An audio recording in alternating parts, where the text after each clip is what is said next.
welcome to the West Asia Post. I am Ghadi Francis, coming to you from northern Lebanon for a new episode of WION's weekly show, where we bring you all the news flashpoints from the region which shapes the world balance. Unusual activity in Iran is triggering global alarms. Is a nuclear testing in the works?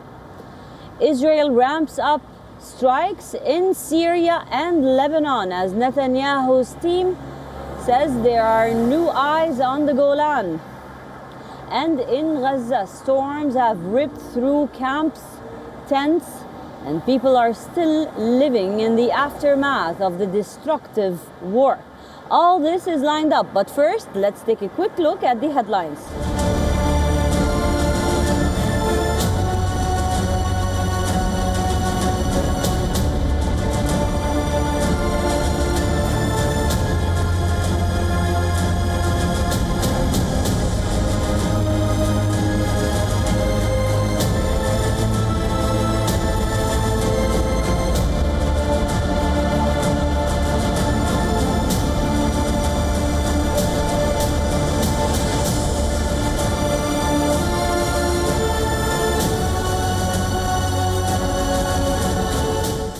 Satellite eyes have seen new motion in Iran, and the electrifying question is on the rise again. Is Iran having nuclear tests?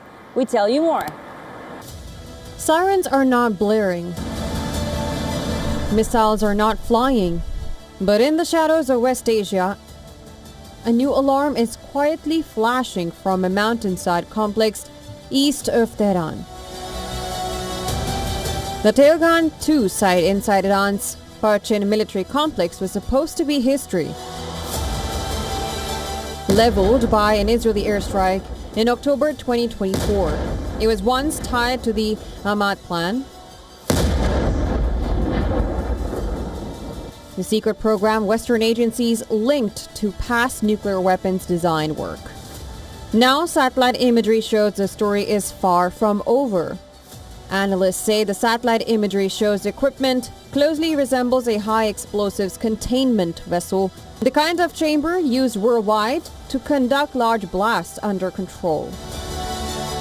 The facility is now hardened, tucked into the hillside near Tehran, engineered for blast mitigation and secured against future strikes.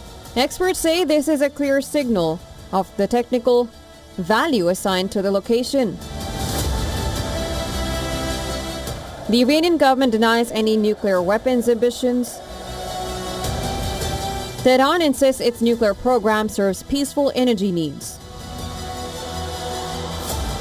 The International Atomic Energy Agency is demanding that Iran fully cooperate with the agency and provide precise information about its stockpile of near-weapons-grade uranium.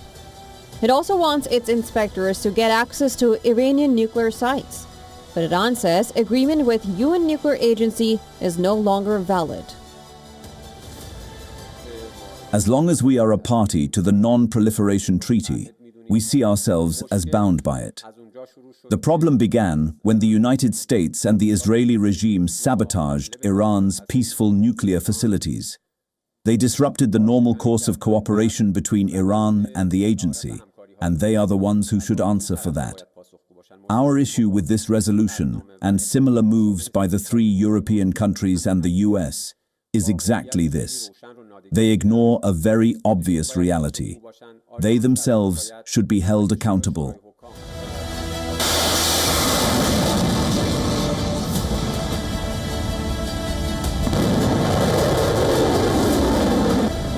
Yet the location, the history, and the speed of reconstruction at nuclear facilities raise urgent questions.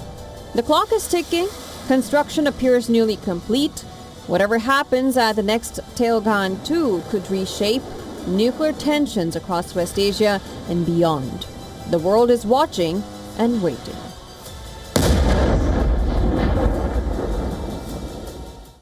A winter storm has exacerbated the already devastating status quo in Gaza.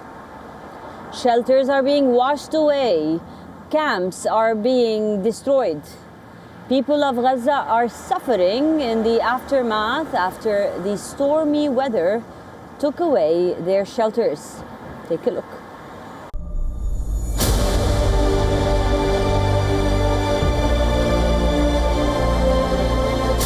Winter and floods are destroying whatever is left of Gaza. It is a land of death, devastation, floods and despair. A strip that has barely survived 2 years of relentless bombing is now struggling against the brutal cold. We are barely 20 meters away from the shore. There is the sea. You can see it with your own eyes. Yesterday, the rain came in on us.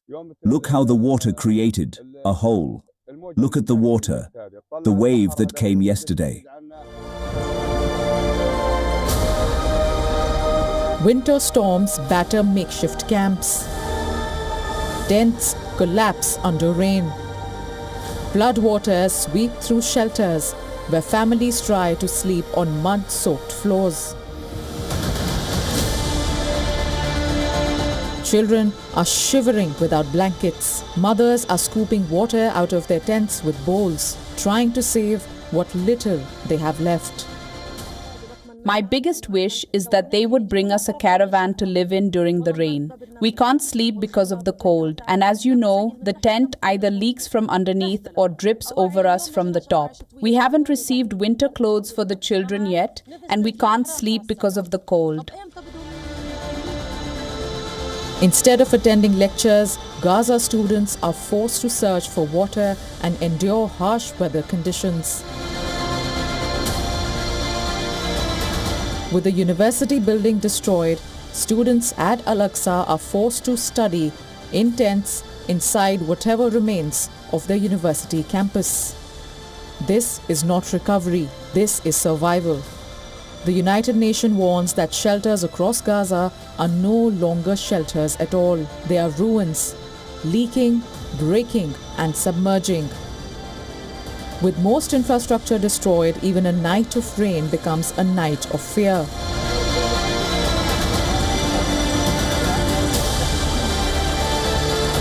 No power, no clean water, no safe place to sleep, and no protection from the cold. The misery of Gazans does not end here. Gaza's economy experienced an 83% decline in 2024. Pushing all 2.3 million residents into poverty. This crisis has been described by UNCTAD as the most severe economic crisis ever recorded, wiping out 69 years of human development. All this as Israel continues to bombard Gaza. Earlier this week, Israeli strike in the Gaza city suburb of Zaytun killed at least 25 Palestinians. The IDF claims its forces struck Hamas targets across Gaza. The Palestinians are bearing the brunt of it all.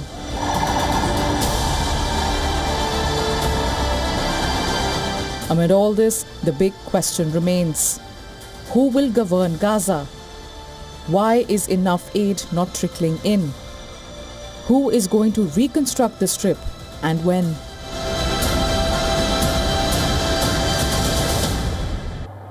Israel is intensifying its attacks on Lebanon and Syria, and Turkey is fuming over the escalation. Now the Israelis are saying there's a new warning. A new group is eyeing the Golan Heights, and it is the Houthis. Is it true or not? We tell you more.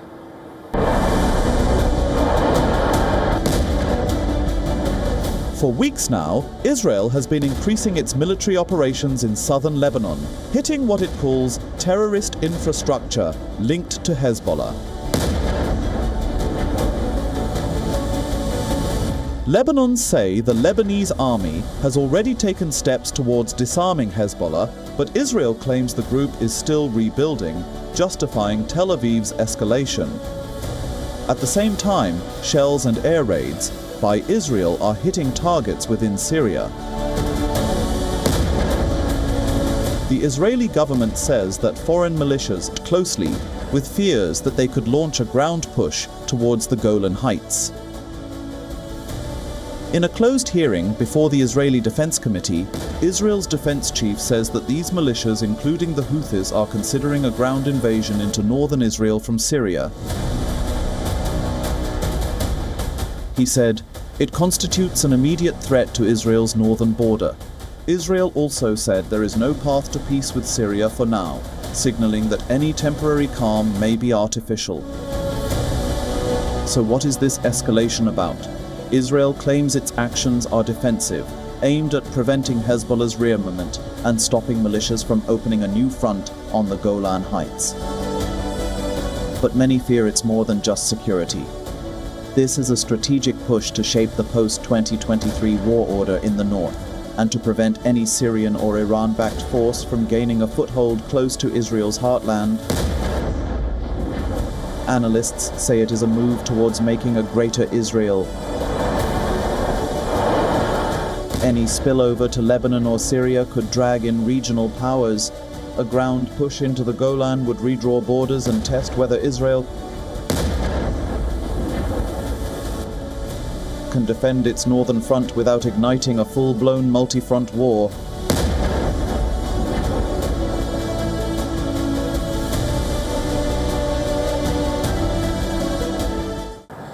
Clashes behind closed doors. This is what marked Donald Trump's meeting with the Saudi Crown Prince Mohammed bin Salman. Public smiles hid a tough conversation. As the future of a normalization deal in West Asia hangs in balance, neither of them was able to blink. We tell you more in this report.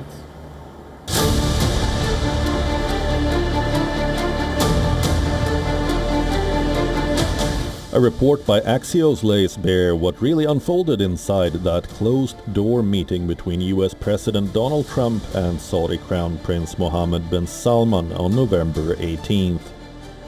Publicly they praised each other. Privately it got heated. Axios says Trump went into the meeting expecting a breakthrough.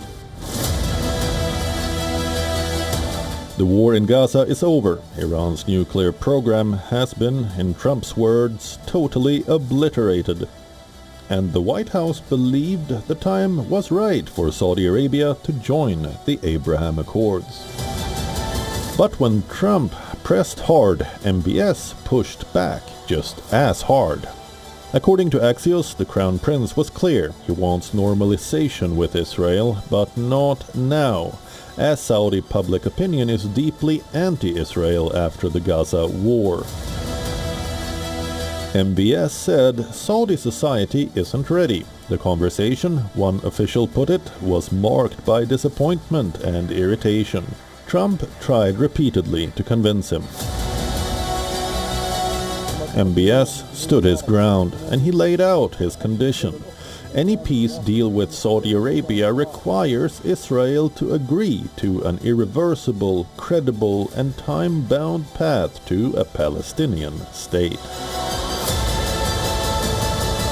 Yeah, so definitely we believe having a good relation with all Middle Eastern countries is a good thing, and we want to be part of the Abraham Accord, but we want also to be sure that we secure a clear path of two-state solution.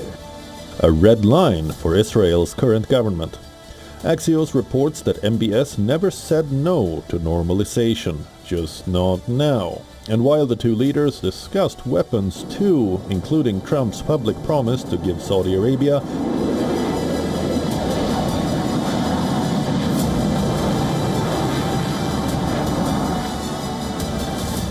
the same F-35 fighter jets Israel has. A day later, Secretary of State Marco Rubio privately assured Prime Minister Netanyahu that Saudi Arabia would only receive a downgraded version.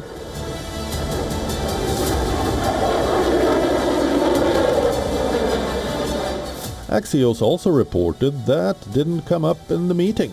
The 9/11 family's terrorism lawsuit against Saudi Arabia, a case a judge recently allowed to proceed, citing overwhelming evidence of the kingdom's complicity. Behind the smiles and photographs, a very different story is emerging.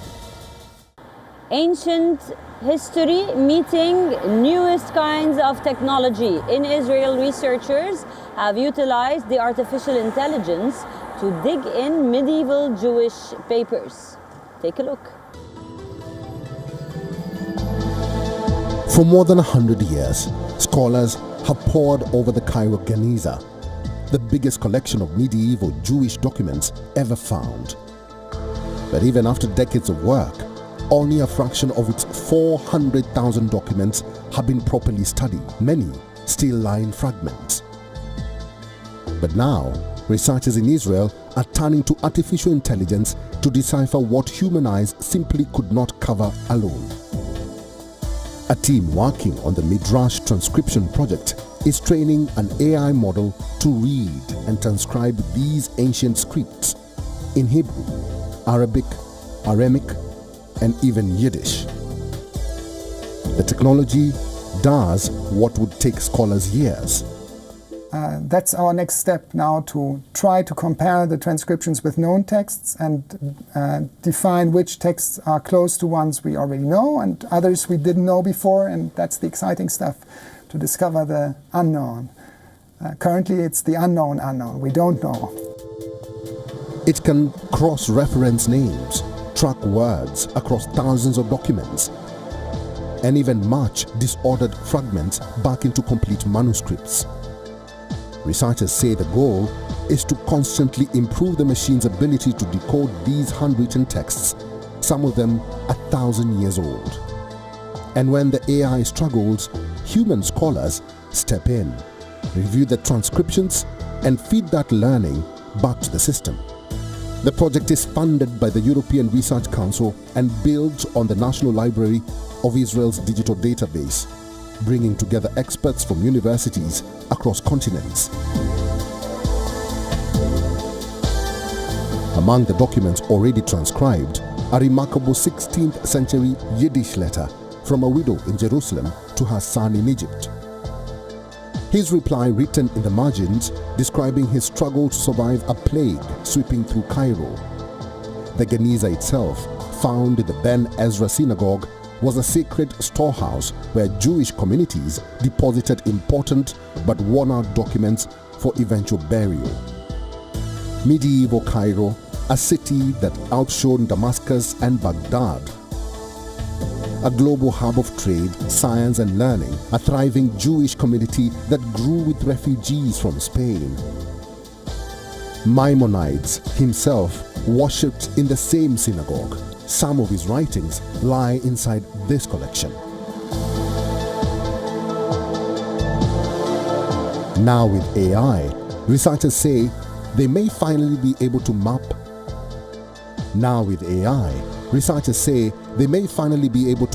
what they call a medieval social network, tracing relationships, daily routines, and community connections across centuries. Now let's take a quick look at what else is making the headlines across West Asia. Abu Dhabi's new Natural History Museum has opened with a showstopper. 2 real T-Rexes locked in what scientists believe was a deadly final fight. A centerpiece that anchors the museum's prehistoric collection. Visitors can also touch a real slice of the moon and see a whale skeleton discovered in a mangrove at low tide, along with a 25-meter blue whale skull. So huge a wall had to be cut open to move it inside. Built in record time, the museum takes guests from cosmic origins to creatures that once roamed Abu Dhabi, starting with a gallery that recreates the night sky exactly as it looked when the UAE was born in 1971. Production at the Khor Mor gas field in Iraq's Kurdistan region was shut after a rocket hit a storage tank earlier this week. The strike causes widespread power cuts across the north. The strike, the most serious since July's drone attacks, set off a fire but caused no casualties. Authorities say gas supplies dropped sharply, with a 3,000 megawatt shortfall expected. The targeted facility was part of a US-backed expansion project, heightening concerns as Kurdish officials again blame Iran-linked groups and urge Washington to allow anti-drone defenses.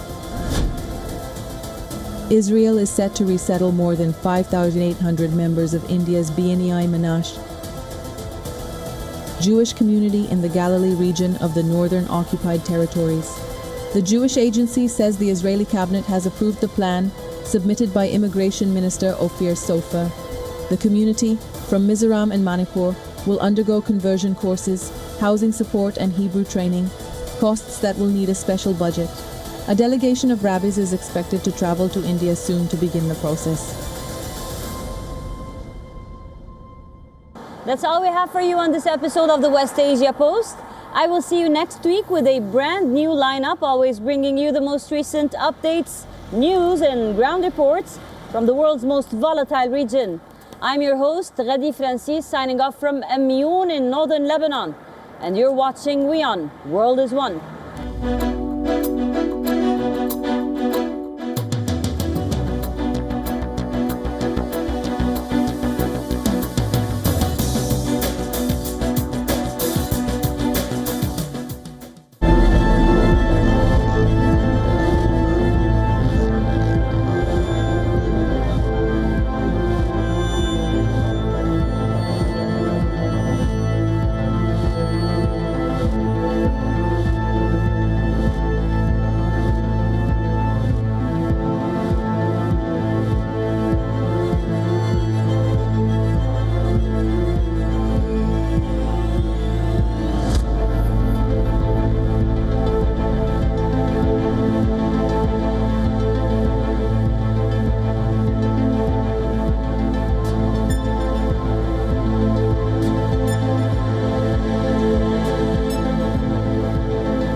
India's Global Voice, the channel that brings you the biggest stories from across the world through India's lens. Now available in more than 190 countries worldwide. Because we believe that the world is one. Watch us in Africa, Europe, USA and Canada, South America, Asia Pacific, Middle East and North African regions. Also available on these digital platforms across the world. WION. World is One.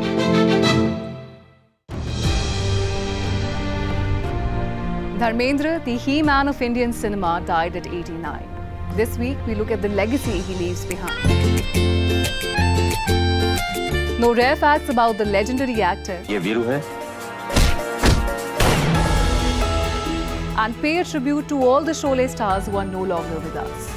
All this and much more with me, Diksha Bisla, on WION at these times. WION Health Resort is unique, the only one of its kind. Experience the 4 paths of natural wellness: yoga, Ayurveda, acupuncture, and naturopathy. Each uniquely customized program improves the whole person to make every person whole. Come to WION Health Resort. Make your reservation at yowan.com. From the bustling trading floors of Wall Street to the vibrant exchanges of Asian stock markets, WION breaks it down for you to make sense of what